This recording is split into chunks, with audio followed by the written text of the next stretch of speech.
Alhamdulillah wassalatu wassalamu ala Rasulillah. Subhanallahi wa bihamdih, subhanallahil azim. Subhanallahi wa bihamdihi adada khalqihi wa ridha nafsihi wa zinata arshihi wa midada kalimatih. Allahumma salli wa sallim ala Muhammad wa ala alihi wa ashabihi ajma'in. Para jamaah yang dirahmati Allah Subhanahu wa taala, Bapak Ibu, saudara-saudara sekalian dan para hadirin hadirat yang semoga senantiasa ditambah kebaikan oleh Allah Subhanahu wa taala. Apapun profesi kita, apapun posisi kita, entah sebagai mahasiswa, sebagai ayah dan ibu rumah tangga, sebagai profesional di tempat kerja, sebagai mungkin petani, pedagang, karyawan maupun pegawai, ya, sebagai wiraswastawan, apapun profesi yang sehari-hari kita jalani, ini kita doakan semoga semua yang hadir ini diberikan tambahan kebaikan oleh Allah Subhanahu wa taala. Para jamaah, salah satu tambahan kebaikan yang sangat penting dan merupakan elan vital atau nafas dari kita hidup di alam dunia ini adalah tambahan berupa ilmu yang bermanfaat dan amalan yang baik. Al-ilmun nafi' wal amalus soleh. Itulah dua pilar dari kehidupan ini, ada artinya. Jadi kalau setiap hari kita mendapatkan tambahan ilmu yang bermanfaat sekaligus amalan yang soleh, maka berarti hari itu ada gunanya. Tetapi pada hari di mana kita tidak bertambah ilmunya atau bertambah ilmu tetapi tidak berguna, pada hari di mana kita tidak bertambah amalannya atau ada amalan tetapi bukan amalan yang baik, maka itu bukan hari yang berguna. Apalagi jika di hari itu kita bukan bertambah ilmunya tapi bertambah kebodohannya.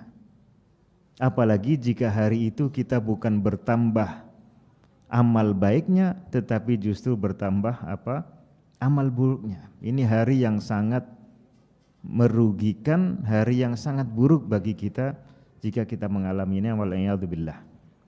Nah, oleh karena itu sangat bagus apabila kita hari-hari itu kita isi dengan itu. Dan hanya itulah agenda yang ada artinya bagi kita selaku umat manusia setiap hari. Manakala rekening ilmu kita bertambah, rekening amalan kita bertambah tapi yang baik-baik, saat itulah kita sudah meraih sebuah prestasi. Ya, dan sebaliknya kalau itu kosong, maka berarti prestasi kita di hari itu kosong. Lalu jangan sampai pula yang bertambah justru rekening keburukan. Apa yang semula tahu menjadi tidak lagi tahu atau bahkan terisi dengan wawasan yang keliru dan menyesatkan, ilmu yang bermanfaatnya rusak. Begitu pula sebaliknya, begitu pula apabila yang bertambah adalah amalan tapi amalan-amalan yang buruk yang kadang-kadang malah bisa menghapus rekening-rekening kebaikan. Ini saya sampaikan agar arah dari topik ini yaitu mengenai kebaikan Allah dan Rasul-Nya jelas bagi kita semua yang duduk di sini, ya, dan mengandung pesan bagi saya sendiri dan juga semoga bermanfaat bagi yang lain.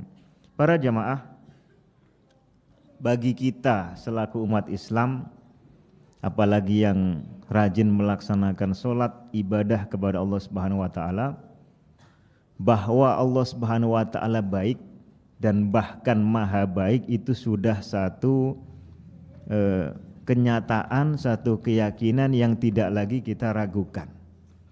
Betul enggak? Kalau ada yang ragu mungkin bisa pintu masjid ditutup dari luar. Karena kita semua datang ke sini tentu harus berbekal modal itu, bahwa Allah ini baik dan bahkan maha baik.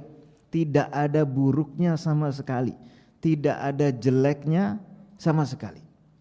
Kemudian juga bicara dalam skop manusia, Rasulullah Shallallahu Alaihi Wasallam selaku manusia yang paling mulia adalah juga manusia yang sangat baik. Dan itu mestinya sudah tidak kita ragukan sama sekali. Kita sholat ini juga ikut dengan apa yang dituntunkan Rasulullah Sallallahu Alaihi Wasallam. Kita ibadah juga ikut dengan tuntunan beliau. Ya. Begitu juga kita menjalankan kehidupan sehari-hari. Sallu kama ra'aitumuni usolli, kata Rasulullah. Sholatlah sebagaimana kalian semua melihat aku sholat. Lalu umat Islam sejak zaman beliau kemudian sholat. Seperti halnya Rasulullah Shallallahu Alaihi Wasallam sholat, ya, semangat umumnya begitu. Di tempat kami itu kadang-kadang ada guyonan, sallu, sholatlah, kama sebagaimana, ro'aitu muni usolli. Muni apa? Usolli. Muni itu mengucapkan usolli. Sampai dibuat seperti itu. Ini menunjukkan bahwa ungkapan ini adalah ungkapan yang terkenal. Tentu maknanya seperti yang saya sampaikan tadi. Tapi menunjukkan bahwa kadang-kadang hal-hal yang terkenal ini ya justru kurang untuk kita perdalami. Ya. Atau sudah kita perdalami tetapi masih perlu frekuensinya ditingkatkan. Nah, malam ini insya Allah mungkin dalam waktu yang singkat ya, karena masa antara maghrib dengan isya, nanti mungkin setelah adzan kita bisa sambung, dan kalau ada pertanyaan bisa langsung diajukan tertulis atau nanti di akhir majelis. Para jamaah, Allah Subhanahu wa taala Maha baik, dan Rasulullah Shallallahu Alaihi Wasallam juga manusia yang sangat baik, maka sadarilah. Ini poin pertamanya. Allah itu Maha baik, Rasulullah juga sangat baik, maka sadarilah. Kita punya semangat untuk menyadari hal tersebut. Apakah ada orang Islam tidak sadar dengan itu? Banyak. Mungkin diri kita adalah bagian dari itu. Kalau ditanya apakah Allah Maha baik, jawabannya iya. Apakah Rasulullah sangat baik? Iya. Tetapi kurang disadari dalam banyak perkara. Maka ini poin pertama, insya Allah kita sedikit dalami. Yang kedua adalah Allah Subhanahu wa taala itu Maha baik. Sudah paling baiknya pihak itu ya Allah Subhanahu wa taala.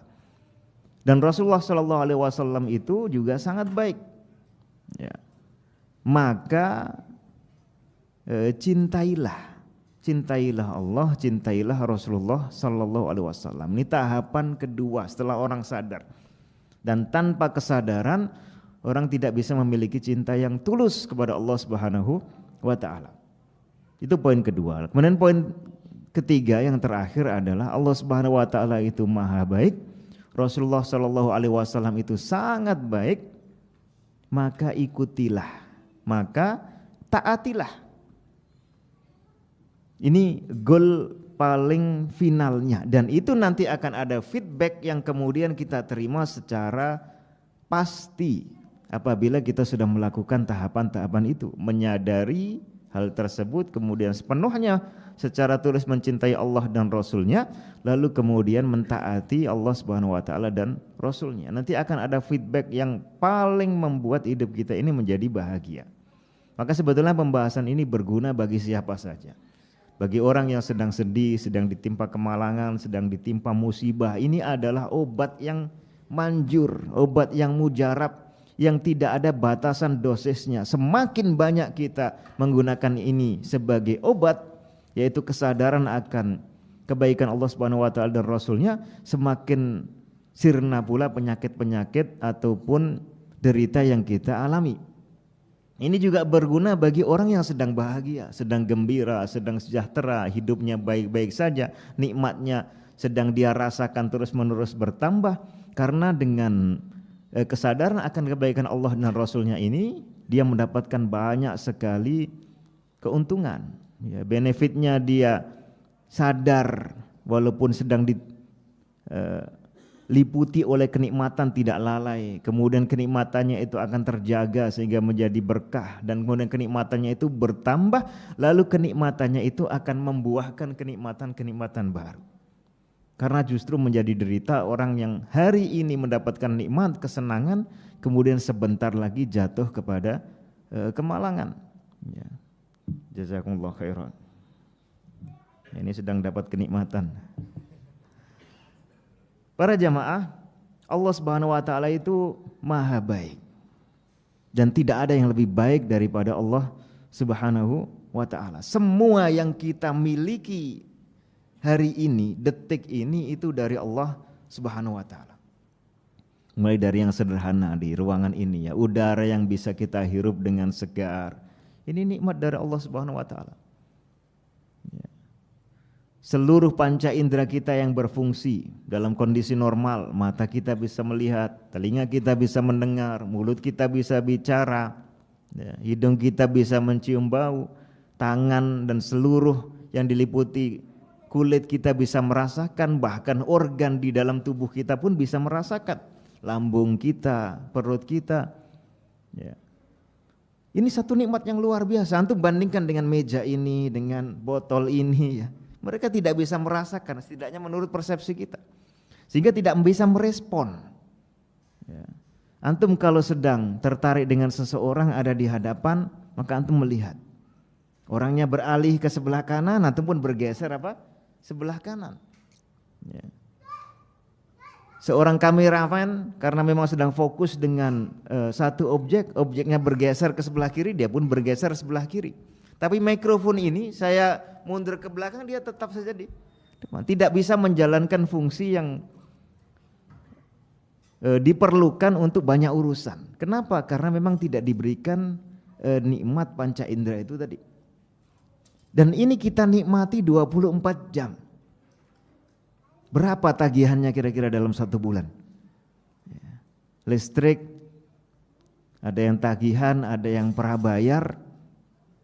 Besar sekali kalau kita hitung jika semua peralatan di rumah itu dihidupkan. Tadi saya lewat bersama Ustadzuna, Ustadz Al-Fadil Aminur Bais, lewat ada pemadaman.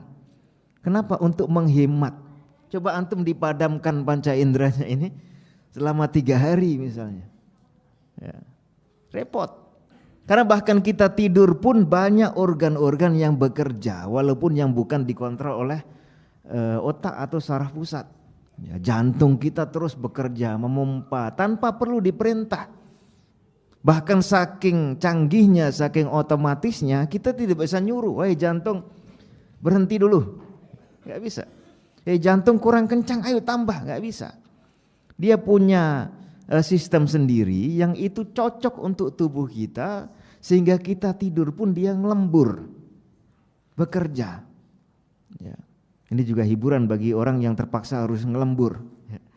Jantung antum itu dikasih Allah gratis, antum tidak perlu membuka ya hiring seleksi jantung untuk bisa memompa darah, kemudian diinterview, kadang-kadang di kantor pun interviewnya meleset, dikira baik, surat-suratnya lengkap, ternyata bermasalah.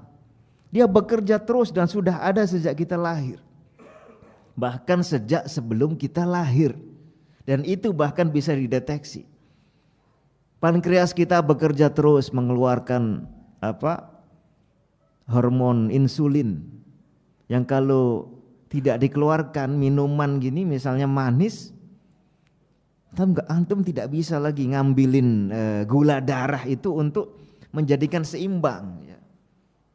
Untuk menjadikan dalam 5 liter darah kita itu hanya sekitar mungkin 5 gram ya. Kalau tidak begitu ketinggian, kalau kurang bermasalah ya, orang bisa kehilangan kesadaran. Ini semuanya bekerja 24 jam tanpa pernah kita gaji. Ya. Lalu kemudian ada orang bilang Allah tidak baik. Padahal setiap detik senantiasa membekali antum dengan itu. Antum sama sekali tidak pernah bayar. Tidak pernah membayar sebagai tagihan di akhir bulan yang kalau dihitung saya tidak bisa membayangkan berapa harganya. Ya. Kalau anak kita ada 5, masing-masing harus dibayar tagihan seperti seorang wali murid membayar tagihan SPP-nya ya, entah berapa. Sedangkan kita kerja saja perlu organ-organ ini gitu. Apalagi kalau tuntutannya itu harus prabayar, harus dicas dulu ya, saldonya agar kita mendapatkan fasilitas paru-paru misalnya yang bisa dipakai untuk bernafas, yang kalau dia bermasalah biasanya dalam hitungan berapa jam bahkan berapa menit jantungnya pun akan berhenti kalau masalahnya parah. Wal'iyadzubillah. Maka kebaikan Allah Subhanahu wa taala itu begitu nyata. Ya. Sehingga kita tinggal menyadari, mengingat-ingat, ya, menghayati, dan ini ibadah yang luar biasa. Ibadah tafakkur akan nikmat Allah itu salah satu tujuan kita diciptakan. Jadi jangan pernah merasa menjadi pengangguran di atas muka bumi ini. Kalaupun tidak ada pekerjaan di kantor, tidak ada bisnis yang dijalankan, tidak ada uang berupa modal yang perlu diputar, antum duduk di kursi, singkirkan dulu korannya, singkirkan dulu HP-nya, menyadari nikmat Allah Subhanahu wa taala, ini sudah satu ibadah yang luar biasa. Kemudian kita mengatakan alhamdulillah. Alhamdulillahilladzi bi ni'matihi tatimmus shalihat. Kita banyak-banyak muji Allah Subhanahu wa taala. Subhanallahi wa bihamdih, subhanallahil azim. Maha suci Allah dari segala sifat-sifat yang buruk. Wa bihamdihi, dan bukan kita hanya sekedar menjauhkan Allah Subhanahu wa taala dari sifat-sifat yang buruk dalam pandangan kita ataupun ucapan kita, tetapi sekaligus menambahkan pujian-pujian. Sebanyak apapun kita memuji juga tidak akan mencukupi untuk seapa adanya memuji Allah Subhanahu wa taala. Subhanallahi wa bihamdi, subhanallahil azim. Kita mengagungkan Allah Subhanahu wa taala. Dan dua kalimat itu para jamaah manakala kita ucapkan ditambah lagi kebaikannya oleh Allah Subhanahu wa taala. Dua kalimat ini disajikan Imam Bukhari dalam hadis terakhir dalam buku beliau Sahihul Bukhari. Ya, sebagai hadis dari Abu Hurairah radhiyallahu anhu, ada 3 orang antara Imam Bukhari dengan Abu Hurairah. Dan di situ Rasulullah menyebutkan, diceritakan oleh Abu Hurairah radhiyallahu anhu, ya, Rasulullah sallallahu alaihi wasallam mengatakan kalimatani khafifatani 'alal lisan. Ada 2 kalimat. Al-kalimah dalam bahasa Arab yang asli itu artinya sama dengan kalimat dalam bahasa Indonesia, bukan kata, kalimat. Kalimatani khafifatani 'alal lisan, yang ringan untuk diucapkan oleh lisan. Enteng sekali. Coba masing-masing mengucapkan subhanallahi wa bihamdih, subhanallahil azim. Berapa detik? Singkat sekali. Tapi apa kata Rasulullah sallallahu alaihi wasallam? Tsaqilatani fil mizan. Sangat berat nanti timbangannya di hari kiamat.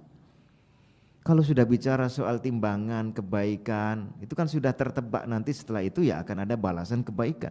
Jadi ini rangkaian kebaikan, kita diberikan modal, kita dipersilakan untuk beramal, lalu keuntungannya itu pun diberi lagi oleh Allah Subhanahu wa taala. Dan modalnya tidak pernah diminta kembali oleh Allah Subhanahu wa taala. Sudah kita gunakan sampai habis. Yang penting digunakan dalam hal-hal yang diridhai Allah, maka Allah akan menambahkan laba-laba kebaikan kepada kita. Kata Rasulullah sallallahu alaihi wasallam, habibatani ilar rahman. Yang kedua kalimat itu sangat disukai oleh Allah Subhanahu wa taala. Nah, maka tinggal kita menyadari ini. Lalu kebaikan Rasulullah sallallahu alaihi wasallam luar biasa para jamaah. Kita bisa mengenal Allah Subhanahu wa taala, ya. Kalau tidak, lama shallaina, kita tidak akan sholat. Sementara sholat ini kita tahu jalan menuju ke surga. Kalau kita tidak mengenal Rasulullah sallallahu alaihi wasallam yang berjuang sedemikian kuat untuk menjaga kondisi agar beliau terus bisa berdakwah, dan dengan berdakwah itulah ajaran-ajaran dan petunjuk mengenai peta jalan hidup itu bisa sampai ke umat Islam, termasuk sampai ke zaman kita sekarang, ya, maka kita tidak mengenal ini semua. Ya. Rasulullah sendiri sebelum diberikan wahyu tidak mengenal jalan-jalan kebaikan itu. Lalu kemudian diberikan wahyu, ini nikmat yang sangat besar, seperti diingatkan oleh Allah Subhanahu wa taala di dalam surah Ad-Duha. Ya. Wad-duha wal laili idza saja ma wadda'aka rabbuka wa ma qala walal akhiratu khairul laka minal ula walau sawfa yu'tika rabbuka fatardha. Lalu kemudian Allah Subhanahu wa taala mengingatkan bahwa dulu Rasulullah tidak tahu diberikan tahu, dulunya fakir diberikan kekayaan, Itu Rasulullah Shallallahu Alaihi Wasallam. Orang yang tanpa diingatkan begitu, insya Allah sudah sejak awal menyadarinya. Maka apalagi kita yang sering lupa, sering lalai, ditimpa sedikit kemalangan, ya sudah sudah bertindak seperti orang yang tidak pernah dapat nikmat. Apalagi kalau kebetulan dia mengukur dalam satu komunitas, ya di satu RT atau di satu kelas kalau mahasiswa dan santri, kok dari sekian banyak orang hanya saya yang nilainya jelek. Padahal kayaknya yang paling rajin ke masjid ini saya. Ini padahal kebaikan Allah Subhanahu wa taala senantiasa banyak. Dia membandingkan dengan sesuatu yang membuat kebaikan itu redup. Ini problem besar. Ya. Seharusnya dia membandingkan dengan apabila nikmat itu tidak ada. Nah ini. Atau nikmatnya berbentuk lain yang menyulitkan. Kita punya mata dua, kalau yang satu taruh sini, satu taruh belakang, kira-kira repot gak? Kita punya telinga menghadap ke depan, sehingga ketika orang bicara kita menghadap orang itu, telinga kita mendengarkan suaranya. Kalau telinganya menghadap ke sini, dua-duanya repot. Ya. Sebentar saya lihat antum terus mau dengar ke belakang, sulit sekali. Ya. Apalagi bila mulutnya menghadap ke atas, ya, lebih sulit lagi untuk didengar. Tadi ada sedikit hujan, walaupun rintik-rintik, kalau hidung kita lubangnya menghadap ke atas, repot sekali. Sulit sekali. Maka kenikmatan yang sederhana padahal setiap hari kita rasakan, kita nikmati, itu perlu untuk disadari. Dan semakin detail kita bisa merinci itu, ya, menghayatinya, bertafakur, semakin luar biasa. Sambil minum kopi mungkin depan rumah, ya, masa hujan rintik-rintik, setelah beberapa hari mungkin kepanasan. Jogja ini panas atau biasa dingin? Panas, ya. Tiba-tiba turun hujan, wah segar sekali sore-sore, ya. Sambil minum kopi misalnya, antum sadari hujan itu datang dari mana? Turun dari awan, ya. Awannya ini ternyata bukan diciptakan langsung di atas langit kita saat ini, di atas langit daratan, tetapi merupakan air laut yang kemudian menguap ke atas, ya, menyublim menjadi awan. Kalau awannya juga langsung pecah turun lagi hujan di air itu, kita nggak dapat kiriman hujan. Tapi ini dikirim oleh Allah Subhanahu wa taala dengan angin, datang ke atas tempat atau rumah kita atau sawah kita, kemudian baru dipanasi oleh matahari. Kalau nggak ada mataharinya ya tidak jadi turun, ya, yang semula beku tidak jadi cair. Kalau kemudian tiba-tiba jatuh, ya, dalam bentuk awan yang keras, malah merepotkan. Tapi dia kemudian turun satu persatu. Air di laut tadi itu rasanya asin, nyampe ke kita hujan, asinnya hilang. Ini suatu nikmat yang beruntun para jamaah, luar biasa. Maka wa in ta'uddu ni'matallahi la tuhsuha. Begitu juga Rasulullah sallallahu alaihi wasallam mengajarkan banyak hal kepada kita, ya, memohonkan kebaikan untuk kita, ya, mensupport, ya, posisi kita selaku umat beliau agar nantinya mendapatkan jalan yang benar.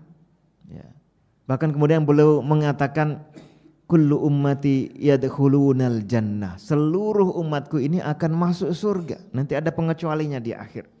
Kita sudah diposisikan oleh Allah Subhanahu wa taala sebagai umat Rasulullah sallallahu alaihi wasallam. Itu sudah luar biasa. Syariatnya walaupun sebagian masih berat bagi beberapa orang, tapi sebetulnya sangat ringan. Rasulullah ketika ditugasi oleh Allah Subhanahu wa taala untuk memerintahkan umatnya sholat 50 kali sehari semalam, ya. Seandainya tidak diringankan menjadi 5 kali, antum bisa bayangkan. Kajian begini nggak bisa dijalankan, bahkan antum tidak bisa pergi ke kantor. 24 jam bayangkan, dikurangi waktu tidur, kira-kira berapa di sini jamaah MPD ini tidurnya? Katakanlah agak ngirit 5 jam, ya. Itu kan masih berapa? 19 jam. Atau katakanlah 20 jam. Kalau 20 jam itu, atau jangan 20 jam, misalnya tanpa tidur, kita punya waktu ditambah 1 jam lagi menjadi 25 jam di dalam sehari semalam, diisi oleh 50 kali apa? Waktu sholat. Berarti per jamnya sholat berapa kali? 2 kali, sanggup? Datang ke sini setiap setengah jam, ya, nginep di sini semua. Tapi diperingan oleh Allah Subhanahu wa taala, dan ini dimohonkan oleh Rasulullah sallallahu alaihi wasallam, terlepas idenya berasal dari Nabi Musa, dua-duanya adalah nabi yang punya kebaikan, punya jasa untuk kita. Seandainya Nabi Musa mengusulkan, Rasulullah tidak berkenan mengajukan, juga tidak jadi. Ya, menjadi hanya 5 waktu. Lalu ditambah lagi kebaikan Allah Subhanahu wa taala, ini 5 waktu tapi senilai 50 waktu. Dilipat gandakan kebaikan itu 10 kali lipat. Jadi sama sekali tidak ada celah kita untuk mencacat atau mencela Allah Subhanahu wa taala, untuk mencacat atau mencela Rasulullah sallallahu alaihi wasallam.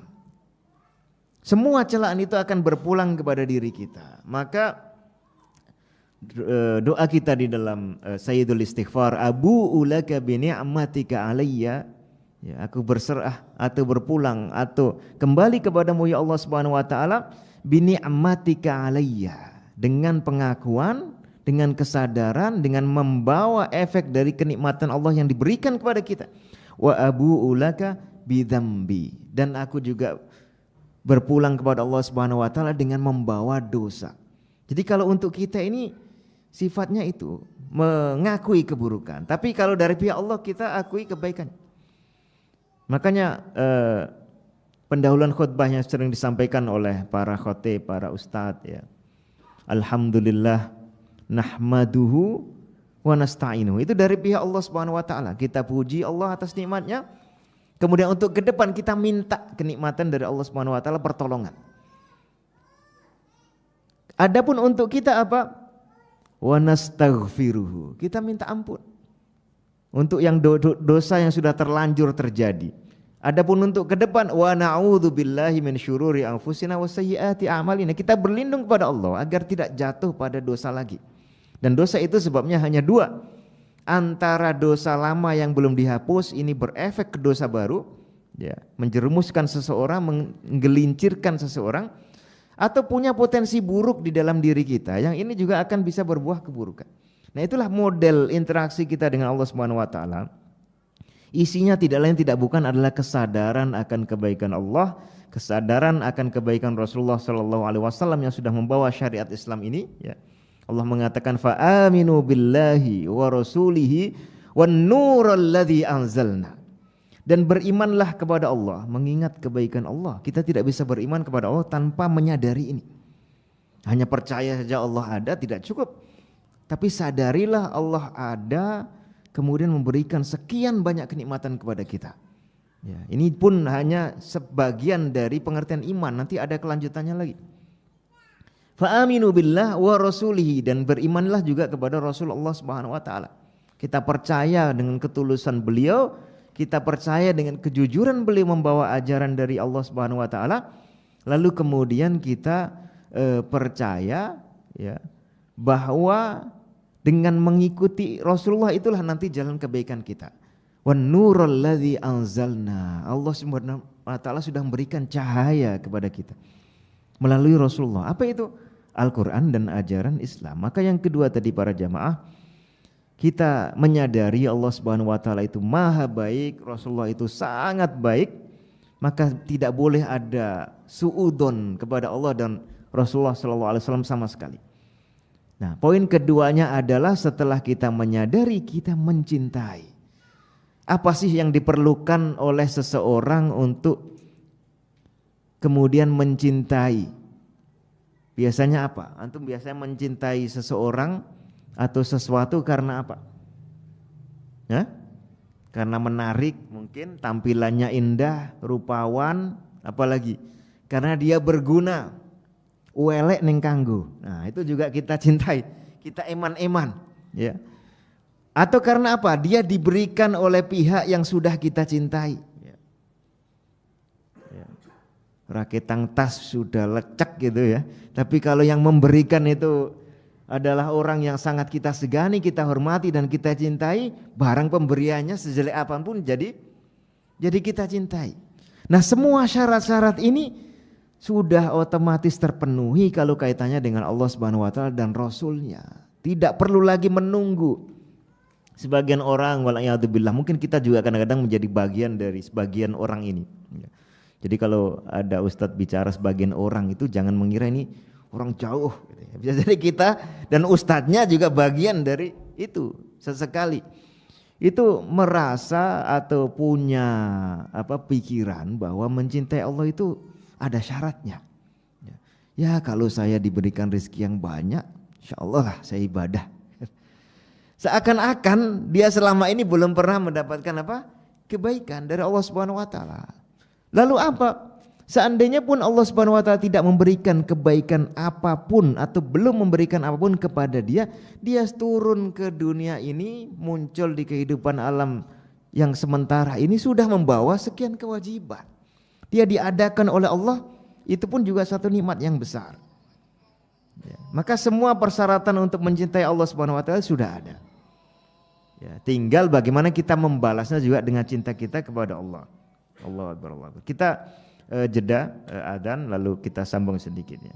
Aku qouli hadza wa astaghfirullah li wa lakum innahu wal ghafurur rahim.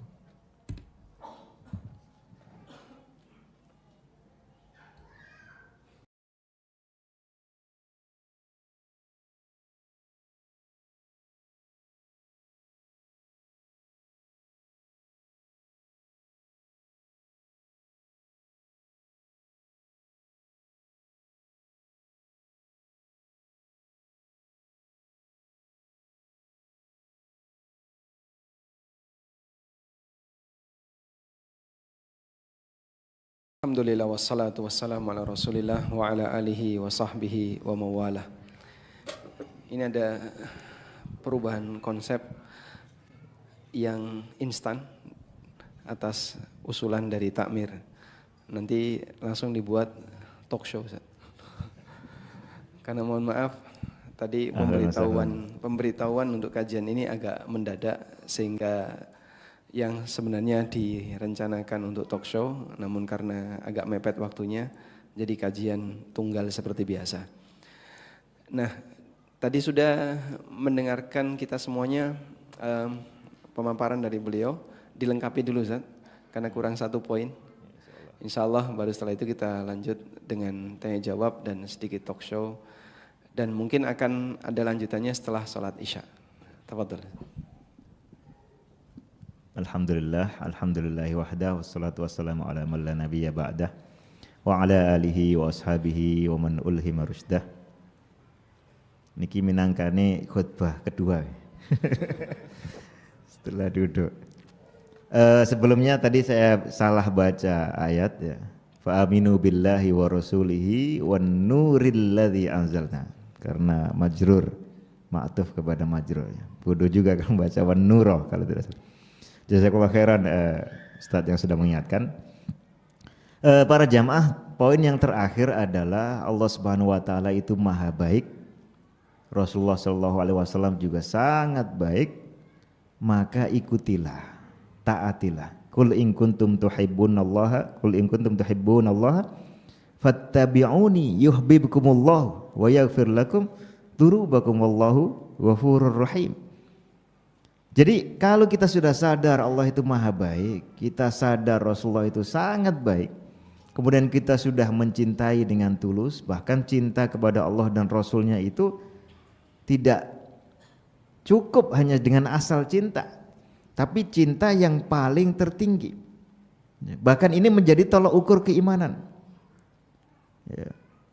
Hatta yakunallahu wa rasuluhu ahabbu ilaihi mimma siwahuma. Orang akan mendapatkan halawatal iman ya.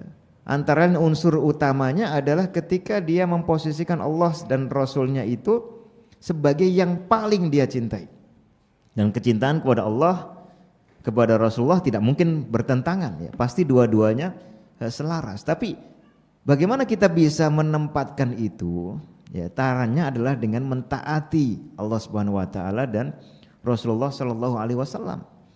Perintahnya dilakukan, larangannya apa? Dihindari, anjurannya sebisa mungkin dikerjakan walaupun tidak selalu. Kemudian hal-hal yang makruh ditinggalkan walaupun kadang-kadang ada keperluan untuk sesekali melakukannya. Yang mubah boleh pilih. Tetapi semakin kita berupaya untuk pilih-pilih hal yang mubah ini kira-kira ada manfaat jangka panjangnya atau tidak, maka ini akan menjadi semakin baik.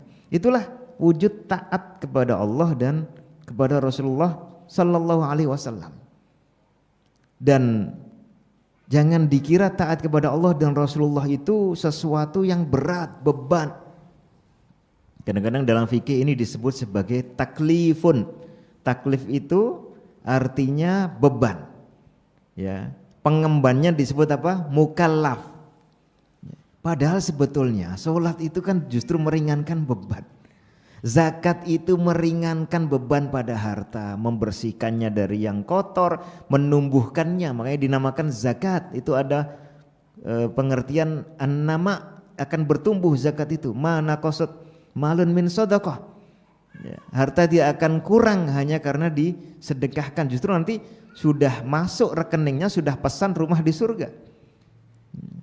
Memang sudut pandangnya jangan hanya dibatasi pada kehidupan dunia. Ya, untuk melihat bagaimana kebaikan Allah Subhanahu wa taala itu yakinlah manakala kita sudah berbuat baik dan sudah sesuai tuntunan Rasulullah, sudah ikhlas pasti sudah dicatatkan rekening kebaikannya, sudah dipesankan balasannya di surga. Tetapi jangan ini disempitkan hanya dengan kehidupan dunia. Kalau hanya dengan kehidupan dunia kadang-kadang ketaatan itu kurang terasa ya. Mohon maaf karena memang tidak semua orang itu punya kesabaran. Tapi coba bandingkan, kita hidup paling-paling berapa tahun? Rata-rata MPD meninggal usia berapa? Orang Jogja lebih panjang. Orang Jogja lebih panjang, Masya Allah. Walaupun UMR-nya lebih sedikit ya. Katakanlah 60 tahun atau lebih pendek 50 tahun atau 70 tahun. Ya, kalau dibandingkan dengan 120 tahun, 60 itu berapa? Setengah, 1/2 agak ada nilainya. Bandingkan dengan 600, 60 jadi berapa? 1/10, hanya 10%. Bandingkan dengan 6.000 tahun, jadi berapa? Hah? Jadi 1% saja. Bandingkan dengan jumlah hari di akhirat. Berapa jumlah hari di akhirat? Tak berhingga. Di matematika kita tahu angka berapapun angka asli dibanding tak berhingga, ya, jumlahnya berapa? Dibagi tak berhingga 0. Maka wamal hayatud dunya, ya, kehidupan dunia dibandingkan dengan akhirat illa mata, satu kenikmatan kecil saja. Bahkan secara matematis nilainya 0. Tetapi yang sedikit ini sangat menentukan. Kalau kita betul-betul bisa mewujudkan taat tadi di masa yang sedikit, inilah yang akan menjadi sebab nanti Allah Subhanahu wa taala memberikan kebaikan di akhirat. Ya, jadi kita bicara soal kebaikan Allah, kebaikan Rasulullah, jangan sampai hanya berhenti efek baik yang kita terima itu di dunia, lalu di akhirat kita tidak mendapatkan apa-apa. Amalahum fil akhirati min khalaq. Kita tidak lagi mendapatkan jatah di akhirat. Jangan sampai. Justru jatah di akhirat itu yang kita kejar. Wabtaghi fima atakallahu apa? Ad-darul akhirah. Dan carilah, manfaatkanlah, maksimalkanlah, investasikanlah fima atakallah, dari kenikmatan, ya, buah kebaikan yang diberikan Allah ini untuk masa akhir. Untuk alam terakhir, alam yang tidak akan ada batasnya lagi, yaitu hari akhirat setelah kita meninggal dunia, setelah kita dibangkitkan. Adapun dunia wala tansa nasibaka minad dunya. Yang penting juga jangan lupa yang jatah kalian di dunia, tapi fokus utamanya adalah di akhirat. Sehingga kalau di dunia kita punya banyak kekurangan, sama sekali tidak masalah, yang penting akhirat tergaransi. Jangan dibalik hal-hal yang harusnya kita tujukan untuk kepentingan akhirat, ingin semuanya diberikan di dunia. Bersedekah 1 juta, ya Allah, sudah 1 minggu aku bersedekah 1 juta, kenapa belum dilipatkan 10 kali? Kenapa belum dapat 10 juta? Ini bermasalah. Ya. Dia hanya ingin kenikmatan di sini. Nah, oleh karena itu terakhir para jamaah rahmat Allah Subhanahu wa taala, ya. Kebaikan Allah Subhanahu wa taala, kebaikan Rasulullah ini satu hal yang sangat nyata. Kalaupun ada yang ragu ya nanti bisa dicarikan cara bagaimana kembali keyakinan-keyakinan itu tumbuh ya. Secara persuasif ya, kadang-kadang perlu secara dihardik ya. Karena berarti itu orang yang sudah tidak sadar diri. Tapi ketika ini sudah kita sadari, maka kita tingkatkan dengan meningkatkan cinta kita kepada Allah dan Rasulnya. Ya, betul-betul mencintai, ibadahnya bukan hanya terpaksa, nanti akan enteng sekali. Seperti kalau antum suka dengan kuliner tertentu, ya, rela itu nabung tahun-tahun untuk sekedar beli satu masakan, ya, rela keluar jauh, ya. Lalu kalau ingin lebih hebring gitu, ngajak teman. Ngajak teman berarti dikali lipatkan kan bilnya, sehingga perlu persiapan banyak. Tapi kenapa itu dilakukan? Karena dia suka.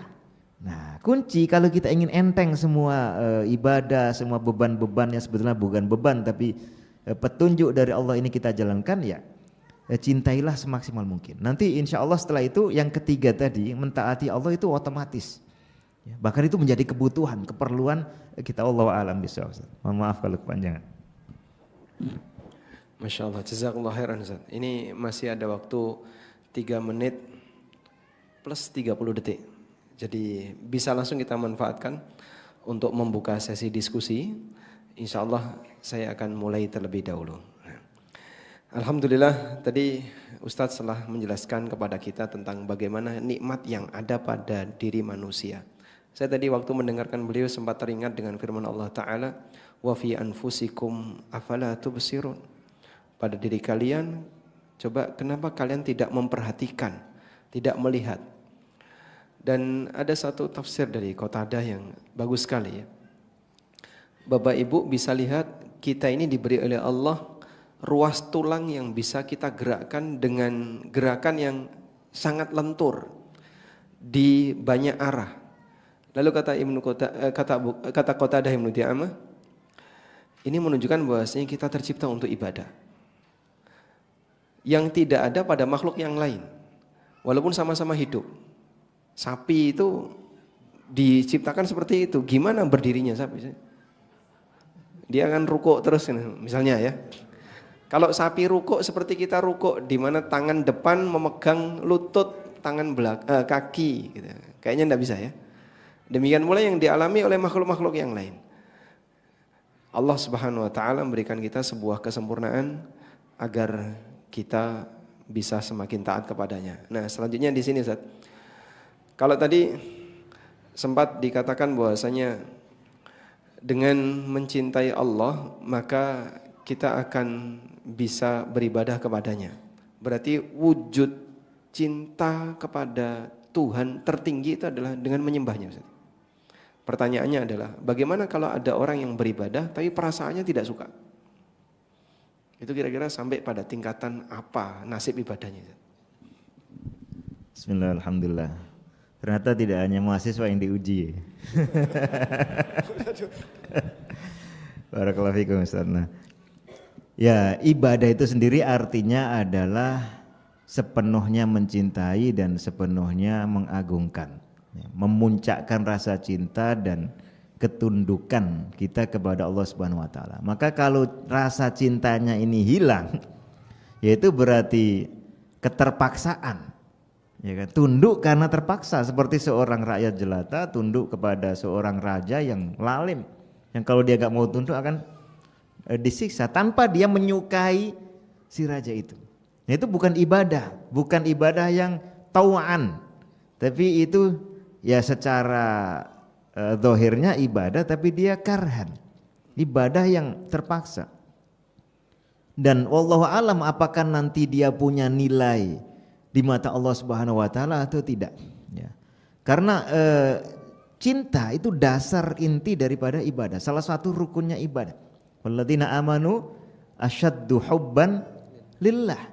Maka kalau rasa cinta ini dialihkan ke yang lain, yuhibbunahum kahubbillah ya, mencintai yang lain-lain orang seperti yang dilakukan oleh orang syirik. Nah, maka berarti ibadahnya sudah mendua. Nah, ada rumusan dalam perasaan manusia bahwa rasa cinta itu ya tidak redup, tidak hilang kecuali tergantikan oleh rasa cinta kepada yang lain. Ini coba antum bisa periksa perasaan diri antum ya. Oh enggak usah, saya udah benci semuanya tapi enggak ada yang saya cintai. Minimal antum mencintai diri sendiri ya. Menjadi egois, merasa semua orang ini layak untuk dibenci. Nah, ini orang yang kemudian dikatakan menjadikan ilahahu hawahu ya, menjadikan hawa nafsunya sebagai Tuhan. Maka tidak mungkin rasa cinta itu hilang dari perasaan seorang manusia. Ada dua perasaan yang tidak mungkin hilang dari seorang manusia ya. Rasa suka secara umum ya. Kemudian rasa terkait dengan masa depan, apakah khawatir, apakah cemas, ataukah tenang. Dan ini adalah buah dari yang pertama ya. Kalau dia menyukai sesuatu, kemudian sesuatunya ini terjamin, lalu sudah dia lakukan sebab-sebab yang mendatangkan itu, maka ketenangan akan muncul. Nah, kalau kita menyukai Allah Subhanahu wa taala, sering-sering menyebut Allah, kita merasa kebersamaan Allah Subhanahu wa taala bersama kita, maka kita akan tenang. Itulah ala bi dzikrillah tatmainnul qulub, dan itulah salah satu tujuan dari ibadah, untuk menjadikan hati kita tenang. Itu tidak mungkin diwujudkan tanpa zikrullah, dan zikrullah tidak mungkin terlaksana tanpa rasa cinta kepada Allah Subhanahu wa taala itu. Ya, tetapi di dalam proses melatih itu kadang-kadang perlu waktu ya. Orang dipaksa dulu ya, seperti kata para motivator, dipaksa dulu, nanti lama-lama apa? Bisa, kalau sudah bisa lama-lama biasa, kalau biasa lama-lama jadi budaya. Nah, kadang-kadang perlu proses untuk seperti itu. Tapi kita yakin dulu bahwa ini memang jalannya sudah benar. Kalau jalannya sudah benar, tinggal bagaimana kita nanti bisa menyukai itu ya. Allah alam. Masya Allah. Baik, masih banyak soal ujian yang lain. Karena ini sudah masuk waktunya iqamah untuk salat isya. Jadi nanti kita akan salat isya, kemudian kita lanjutkan sebentar setelah salat isya. Demikian, wassallallahu ala nabiyyina Muhammadin wa ala alihi wa sahbihi wasallam.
Alhamdulillah wassalatu wassalamu ala Rasulillah wa ala alihi wa sahbihi wa mawalah wa asyhadu an la ilaha illallah wahdahu la syarikalah wa asyhadu anna Muhammadan abduhu wa rasuluh sallallahu alaihi wa ala alihi wa sahbihi wa man tabi'al huda ila yaumil qiyamah. Kita batasi insyaallah sebelum jam 8 sudah selesai ya. Karena kami tahu Anda belum makan malam ya. Dan beberapa mahasiswa masih punya tugas untuk diselesaikan ya. Baik Ustadz, kita langsung membuka kesempatan diskusi bagi teman-teman yang ingin menyampaikan sesuatu, baik tertulis maupun langsung, nanti dipersilahkan dan sudah disediakan mikrofon jika mau menyampaikan secara langsung. Menunggu dari apa yang nanti akan disampaikan oleh peserta kajian. Kalau tadi disebutkan bahwa syariat dalam bahasa yang kita kenal adalah taklif. Orangnya disebut mukallaf. Sebenarnya penyebutan seperti ini apakah termasuk penyebutan yang kurang tepat? Sementara itu sudah umum dipakai oleh para ulama atau ada catatan yang perlu disampaikan? Bismillah, alhamdulillah. Jadi penyebutan taklif itu memang konotasinya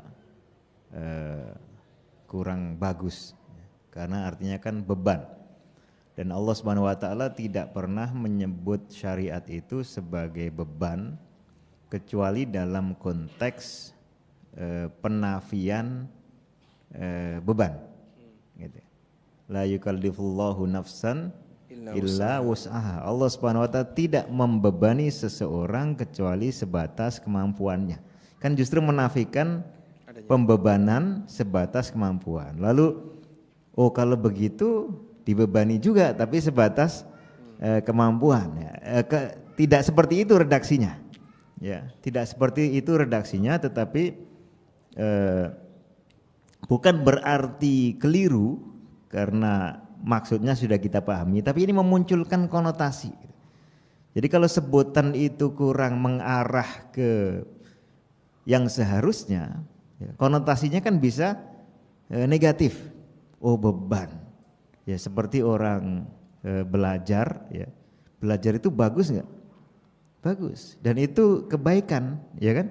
Tapi kalau kemudian masa santainya disebut istirahah ya, ingin mencari apa?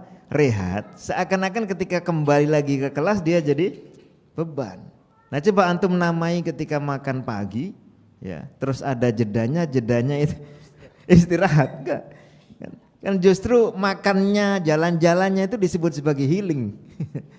Padahal ya sholatnya, makanya Rasulullah mengganti, selalu menunjukkan konotasi. Arihna biha ya Bilal, rehatkan kita dengan sholat, karena justru dengan sholat itulah orang rehat. Ya. Wala dzikrullahi akbar, manfaat sholat selain menjauhkan orang dari perbuatan yang keji dan mungkar, itu adalah untuk mengingati Allah Subhanahu wa taala. Wa aqimis sholata lidzikri, kata Allah kepada Nabi Musa alaihissalam. Nah, jadi konotasi ini perlu kita tonjolkan ya, tanpa berarti menyalahkan sebutan apa taklif itu tadi. Tapi konotasi yang ditunjukkan sendiri Al-Quran dan Sunnah ini kita tonjolkan. Dalam Sunnah misalnya Rasulullah SAW mengatakan as-salatu nur, was-sadaqatu burhan, was-sabru dhiya. Salat itu cahaya loh. Coba kalau kita hayya 'alas shalah, ayo datang ke cahaya, kan lain. Ya. Beban itu tidak tampak. Was-sadaqatu burhan, ya, bersedekah ini adalah demonstrasi dari kita menampakkan kejujuran kita kepada Allah Subhanahu wa taala. Seperti orang kadang tanpa disuruh dia narsis, ingin mencari validasi, ingin punya aktualisasi diri. Ya tampakkanlah itu. Jadi sedekah itu adalah bukti kita menampakkan kepada Allah Subhanahu wa taala, ya, bukan kepada orang atau manusia, bahwa kita jujur kepada Allah Subhanahu wa taala. Was-sabru, kesabaran. Terutama puasa itu kan kesabaran. Kesabaran dari pagi sampai malam menahan diri, ini justru sinar yang terang benderang. Nah, kalau orang mempersepsikan ibadah-ibadah itu seperti itu, alangkah indahnya, alangkah menariknya. Tapi kalau ini adalah takalif, beban ketika fajar, beban di siang hari, bebannya 4 rakaat. lebih banyak nih daripada beban kerja di pagi hari lain.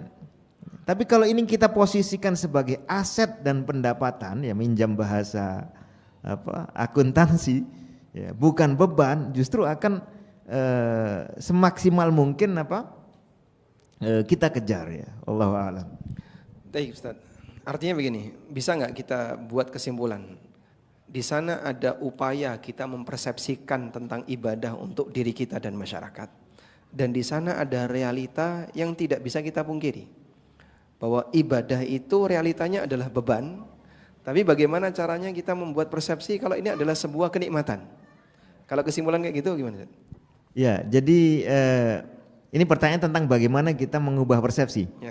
Ya. Dengan itu tadi yang sering saya sampaikan, ya, disadari kemudian dicintai.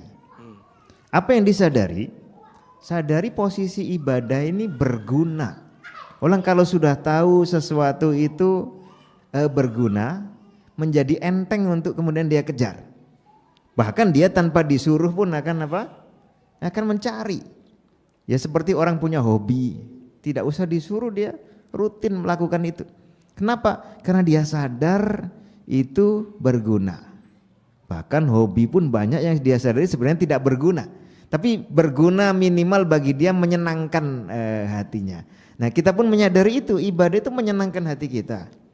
Ya, kalau nggak percaya coba saja semaksimal mungkin. Nah dari situ nanti akan tumbuh rasa cinta. Kalau sudah terbentuk rasa cinta pada satu jenis ibadah, apalagi pada jenis-jenis ibadah yang lain, maka sebutan beban ataupun kesan beban itu otomatis akan sirna. Allahu a'lam. Berarti realita kalau ibadah itu beban diakui nggak Ustaz? Diakui karena belum dicintai itu. Belum dicintai. Kalau orang sudah punya rasa cinta sama sekali tidak beban ya. Angkat barbel itu beban nggak? Namanya saja angkat beban. Tapi kenapa orang suka? Karena lihat manfaatnya. Ini kalau terus-terus diangkat Ustaz katanya, otot saya akan terpecah, sobek sehingga selnya rusak. Kalau selnya sudah rusak nanti saya tidur dia kerja terus selama beberapa jam, ada perbaikan sel, lemak saya berkurang. Nah, dia ngejar tujuan itu sehingga suka walaupun menyakitkan. Antum kalau pergi ke dokter gigi ya, kemudian ada karies gigi, itu kan menyakitkan proses pengobatannya. Tapi kenapa enjoy saja, bahkan pulang tidak lupa memberikan amplop kepada dokternya. Padahal habis disiksa ya. Kenapa? Tahu ini manfaatnya bagus. Maka kesadaran itu akan, rasa cinta juga terpupuk oleh kita tahu kegunaan atau tujuan. Obat itu pahit tapi kenapa senang? Kadang-kadang tujuannya nggak jelas pun dianggap berguna. Orang nggak suka kopi karena pahitnya ya, tapi ketika diminum kok orang semua begini. Nah itu padahal tujuan sangat jangka pendek, sangat duniawi, sangat remeh. Apalagi kita kalau tahu tujuannya tujuan jangka panjangnya. Allahu a'lam. Baik, insyaallah. Ada teman-teman yang mau menyampaikan sesuatu? Belum? Kita tunggu dulu ya. Nah, silakan. Mikrofon ada di mana?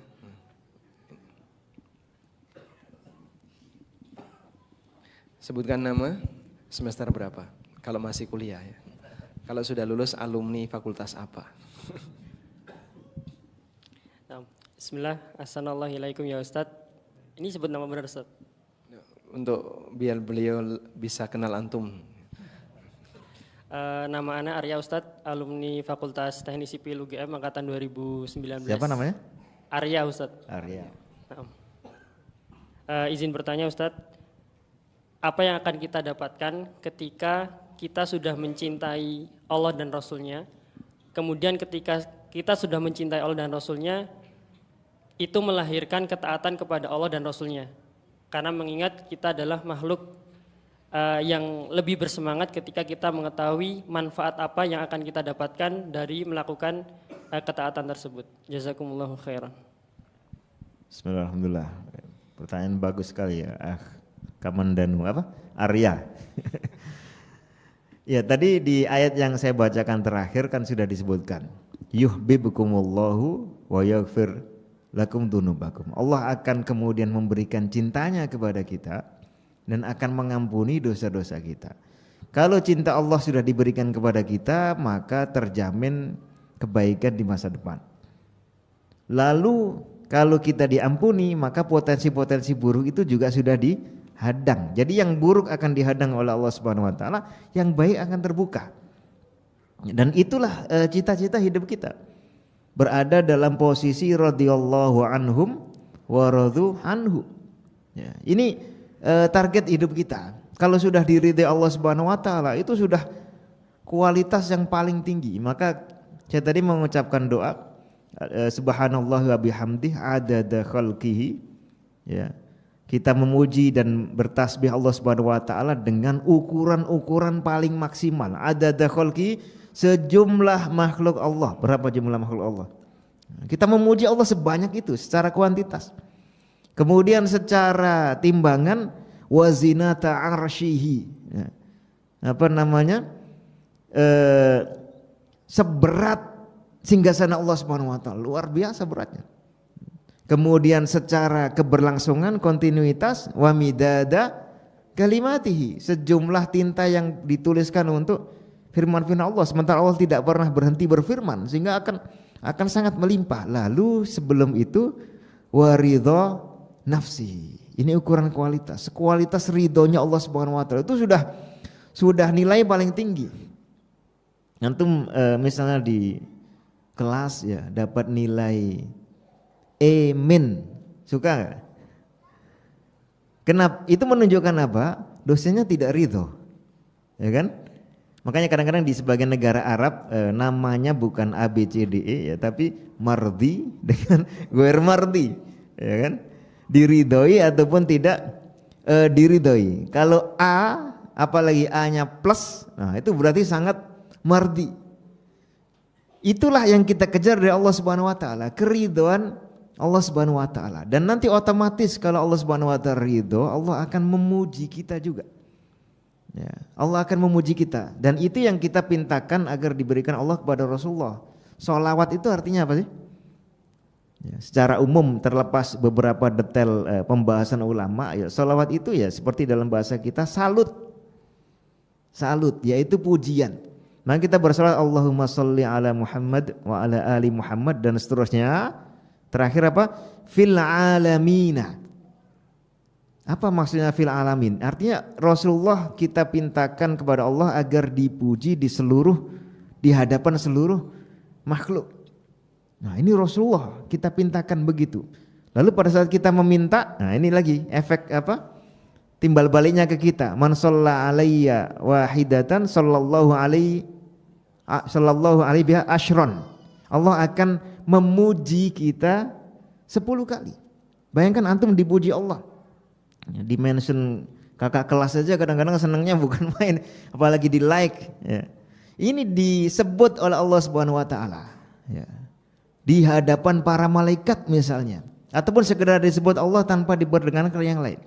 Nah, untuk meraih itu apa? Lakukan dulu yang sejenis dengan itu. Maka kata Allah, ana inda dhanni abdi bi, aku sesuai dengan dugaan hambaku. Kalau hambaku menduga aku baik, aku berikan dia kebaikan. Kalau hambaku menduga aku buruk, dia berarti tidak layak diberikan kebaikan. Maka yang diberikan itu adalah menjadi keburukan. Ya. Lalu apa?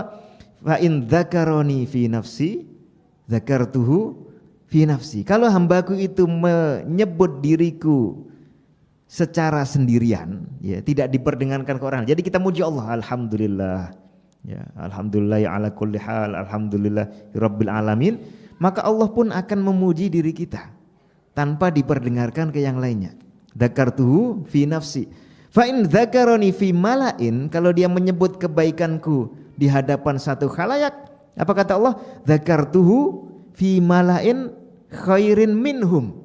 Aku akan nyebut dia di khalayak yang lebih bagus daripada, yang lebih baik, yang lebih tinggi dibanding khalayak tempat dia memuji diriku. Jadi kalau kita muji di hadapan masyarakat begini, muji Allah Subhanahu wa taala, itu Allah akan memuji kita misalnya di hadapan para malaikat. Antum dimension di langit sana dengan kebaikan. Nah, bayangkan betapa itu satu tujuan yang luar biasa, gitu Ustaz ya. Allahu a'lam. Masya Allah. Jazakumullah. Taib. Sambil menunggu penanya berikutnya. Tadi kita sempat menyinggung tentang keberadaan rasa tidak suka pada saat orang menjalankan ibadah. Karena realitanya beberapa ibadah kan di posisi kita ini malas banget untuk melakukannya. Apalagi para mahasiswa ini.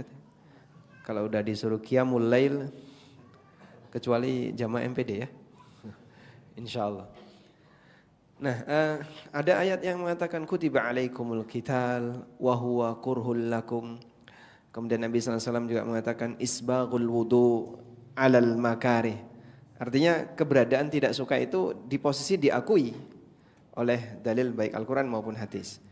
Berarti kalau ada orang dalam keadaan dia merasa berat untuk qiyamul lail, merasa berat untuk puasa sunnah, tapi dipaksa, itu lebih besar mana kira-kira pahalanya antara yang sudah menjadikan qiyamul lail sebagai rutinitas dengan dia yang qiyamul lail tapi dengan kondisi mungkin pusing, sedikit enggak nyaman tapi dipaksa.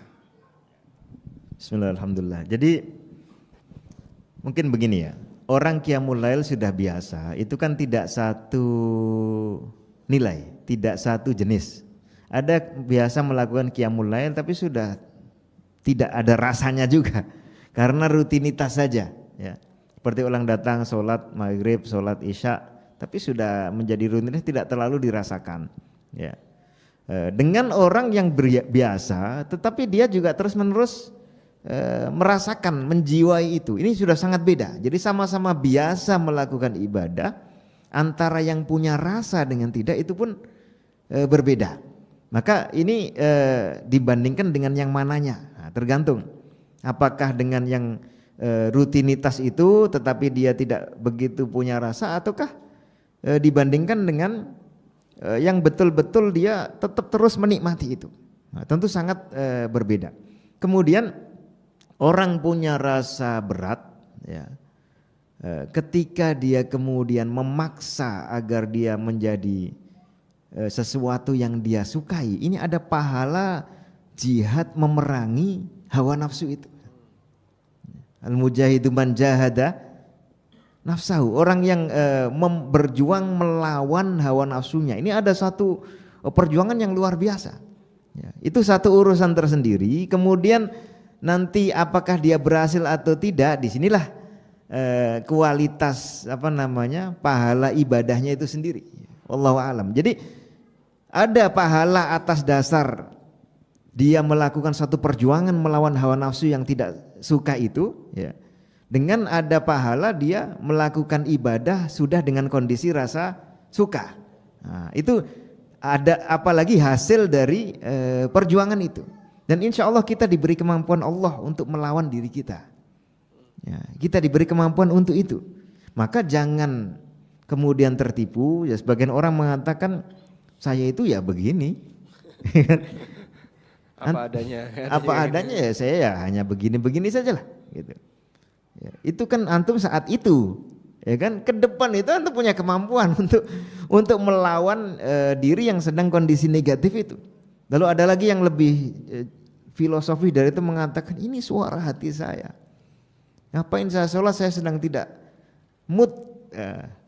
Ini juga tipu daya setan ya, untuk stagnan dengan kondisi padahal kondisinya itu bukan kondisi yang bagus. Bagaimana kita berhenti di kondisi sementara tidak bagus lalu ada kesempatan untuk memperbaiki itu. Nah ini oleh karena itu masing-masing dari perjuangan dalam hati ya mengandung melawan perasaan-perasaan yang tidak bagus itu insya Allah ada pahalanya sendiri, ada mujahadahnya sendiri ya. Lalu kemudian ibadahnya itu sendiri manakala dilakukan dengan bagus juga ada pahalanya sendiri ya. Maka orang yang sudah terbiasa melakukan satu ibadah ya, dia perlu menghayatinya lagi, mentajdid niatnya sehingga semakin terasa ya, dan selalu akan ada sesuatu yang baru manakala kita rasakan ibadah itu akan selalu ada semacam nutrisi rohani ya, yang kita rasakan terus mengalir seperti setiap puluhan itu apa? Ya, puluhan. Setiap suapan nasi ya. Itu kan suapan kedua itu ada rasanya nggak? Masih. Tetap ada rasanya kalau kita rasakan gitu. Sampai suapan terakhir tetap akan ada rasanya. Tapi kalau sudah tidak terlalu kita hayati ya dia menjadi rutinitas yang begitu saja kayak keluar masuk gitu. Itu ya. Lalu orang yang belum terbiasa, nah di sini dia berposisi seperti orang yang negaranya itu belum dibuka, belum ditaklukkan oleh Islam, masih harus berjuang melawan hama-hama di dalam dirinya itu. Itu insya Allah satu perjuangan juga yang luar biasa. Ya Allah a'lam. Baik, satu kesempatan terakhir untuk teman-teman. Ada yang Masya Allah, silakan. Kanan atau kiri nanti? Yang duluan ini ya, silakan. Sebutkan nama, fakultas apa, semester berapa? Oke, baik. Terima kasih Ustadz atas kesempatannya. Perkenalkan saya Noval dari program studi teknik fisika. Oke, jadi Ustadz sedikit curhat.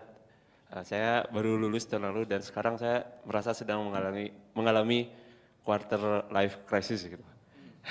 Apa itu Ustaz? Dijelaskan dalam bahasa Jogja. Jadi saya sekarang sedang merasa bingung-bingungnya gitu dengan karir saya khususnya.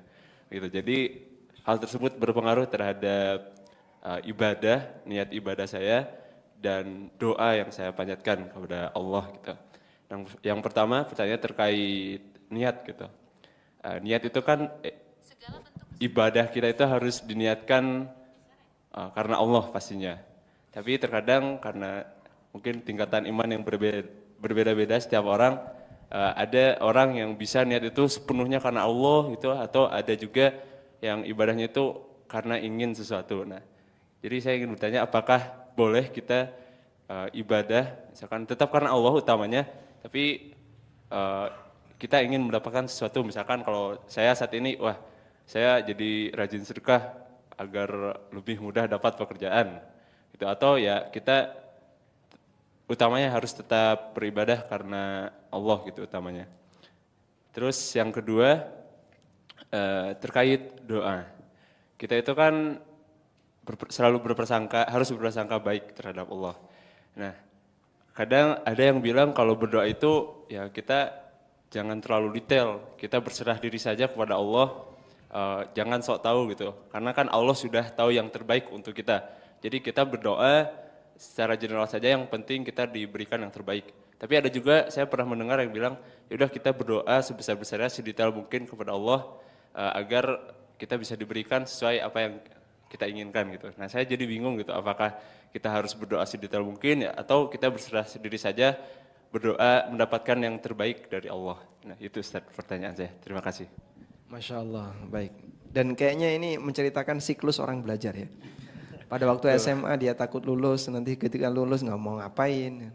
Begitu diterima di UGM juga bingung. Zat. Ketika mau lulus nanti madesu. Kayaknya nyari kerja kok susah.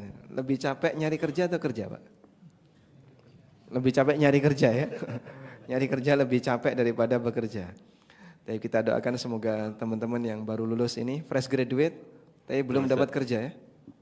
Sudah kerja tapi sedang mencari yang lebih baik. Mau di-upgrade, Masya Allah. Betul.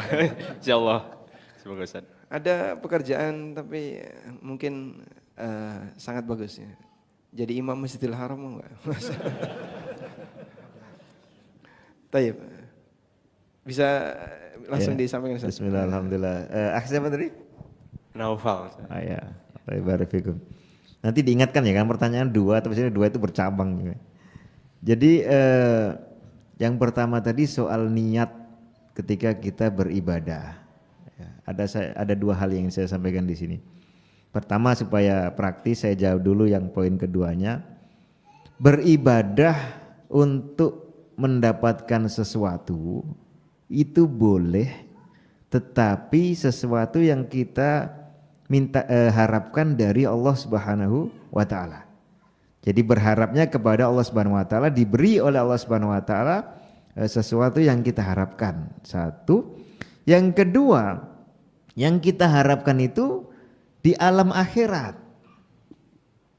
Paham maksudnya? Wabtaghi fima ataqallah, dalam ayat saya baca tadi apa? Ad-darul akhirah. Yang kita harapkan itu di akhirat yang jangka panjang. Itu kalau kita sudah nyadari tadi, ya 60 tahun, 70 tahun, 80 tahun dibandingkan tak berhingga ini nggak ada apa-apanya. Masa antum mau mengorbankan apa? Yang tak berhingga ini hanya untuk kepentingan bahkan bukan 60 tahun, sekarang sudah setengah usia misalnya. Ya. Untuk jangka-jangka pendek. Ya, untuk sekedar dapat kenikmatan yang jangkanya itu 1 tahun ke depan, ya, karena outsourcing ataupun kenikmatan yang agak panjang tapi juga dipenuhi banyak derita dan seterusnya, sangat remeh. Maka kalau kita menyadari ini, ya sangat rendah kalau kita hanya mengharapkan itu, ya, hanya mengharapkan kehidupan dunia, meskipun itu juga akan dipenuhi oleh Allah Subhanahu Wa Taala. Wahum fiha la yubkhasun. Orang yang betul-betul memang hanya mengharap bekerja keras, ya mengharapkan kehidupan dunia, diberi oleh Allah Subhanahu Wa Taala. Tapi nanti di akhirat tidak dapat apa-apa, karena memang kerja kerasnya hanya untuk kehidupan dunia. Ketika nanti antum di akhirat, loh saya kok nggak dapat apa-apa, kan antum hanya mengharap dapat diterima di apa namanya PTA atau PTB, dan antum sudah diterima, ya sudah selesai. Itu alangkah ruginya, sementara kita bisa dapat dua-duanya atau minimal dapat yang jangka panjang itu tadi.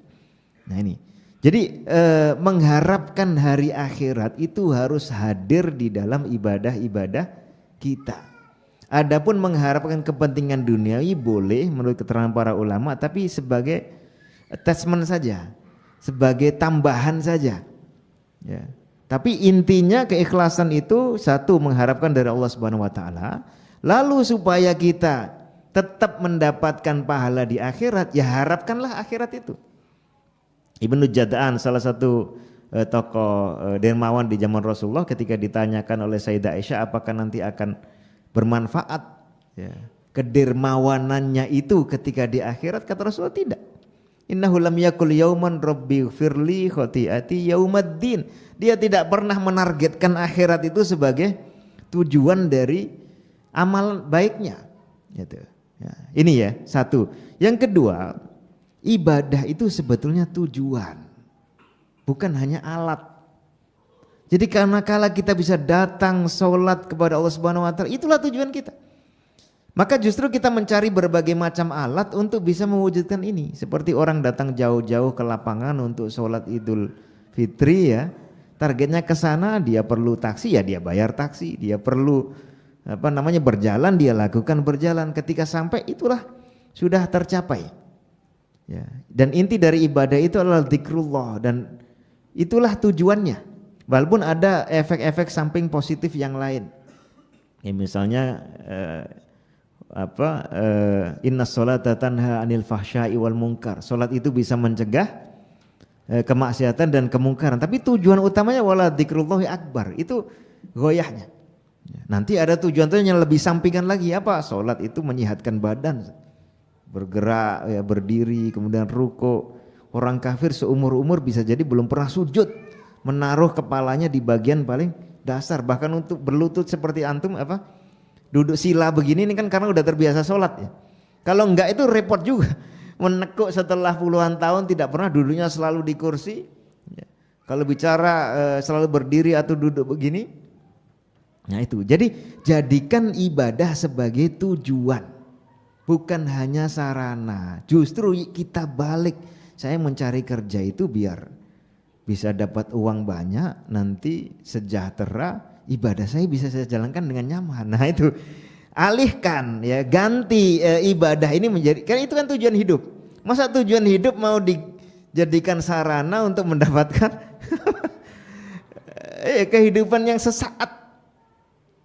Ya, ini jadi jangan salah, seperti orang makan biar sehat ataukah orang sehat supaya bisa makan. Kalau ini bolehlah kita berdebat, ya. Tapi kalau orang ibadah biar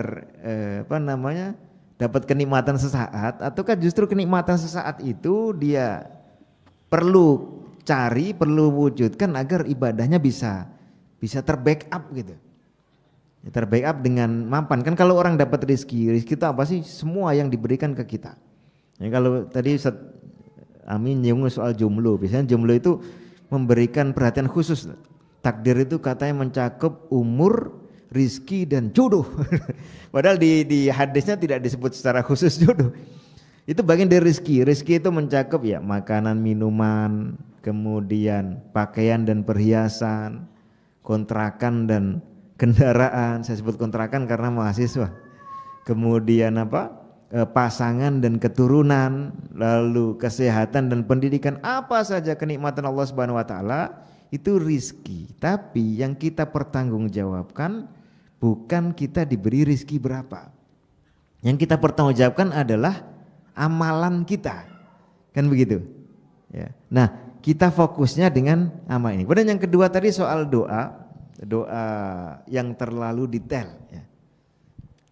Jadi kalau kita sudah tahu Allah Subhanahu wa taala itu maha baik dan Allah itu maha tahu, kan begitu. Kalau sudah seperti itu, maka sama sekali mestinya tidak ada istilah memaksa Allah yang diberi harus yang ini. Ya Allah, aku belum menikah misalnya anak muda. Tolong belikan aku jodoh, tapi harus yang itu. Jangan yang sana, bukan tipe saya. Karena belum tentu ini yang baik. Maka kalau rinciannya tidak terlalu detail, ya sekedar menyebutkan minta jodoh, kemudian juga minta kendaraan biar mudah kemudian minta tempat tinggal, insya Allah tidak masalah. Ya. Dan lebih bagus lagi, ya kalau apalagi semakin lebih rinci, antum beri tambahan kalau itu memang yang terbaik bagiku. In alimta annahu khairun li. Maka doa istikharah itu kan kita minta pertolongan dari Allah Subhanahu wa taala agar yang nanti ditakdirkan oleh Allah itu betul-betul yang terbaik untuk kita. Jadi sebenarnya tidak ada alasan untuk memaksa Allah Subhanahu wa taala untuk yang diberikan harus ini, karena Allah yang paling tahu kebaikan kita. Yang penting kita tambahi doa kita itu dengan kalau memang itu adalah yang terbaik bagiku. Bahkan kadang-kadang ulama berdoa, Allahumma yini ingkan idza alimta annal hayata khairun li wa amitni idza alimta annal mauta khairun li. Ini biasanya orang yang sudah kondisi mohon maaf misalnya sakitnya sudah parah, ya, cuci darah sudah seminggu 2 kali 3 kali, kayak hidupnya ini sudah berat sekali. Nah, ini boleh orang berdoa seperti itu, ya Allah tetapkan saya hidup kalau memang hidup ini yang terbaik bagiku. Tetapkan saya mati kalau mati ini yang terbaik bagiku. Jangan hanya ya Allah matikan saya besok saja. Nah, enggak. Ya, karena Allah yang maha tahu itu, maka doa yang terbaik itu adalah yang kita minta kebaikan secara umum kepada Allah Subhanahu wa taala. Kalau perlu untuk dirinci, tambahkan itu. Ya, kalau memang engkau tahu bahwa itu adalah yang terbaik bagiku. Allahu a'lam. Masya Allah, jazakallah khairan. Ini sesuai dengan janji saya di depan ya. Sekarang jam 8 kurang 5, berarti kita sudah harus selesai.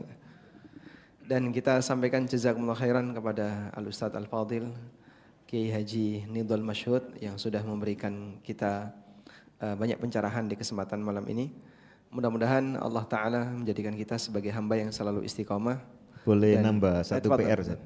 Ya, PR kita bersama, keluar dari majelis ini, antum di keluarga, antum di kampus, antum di asrama.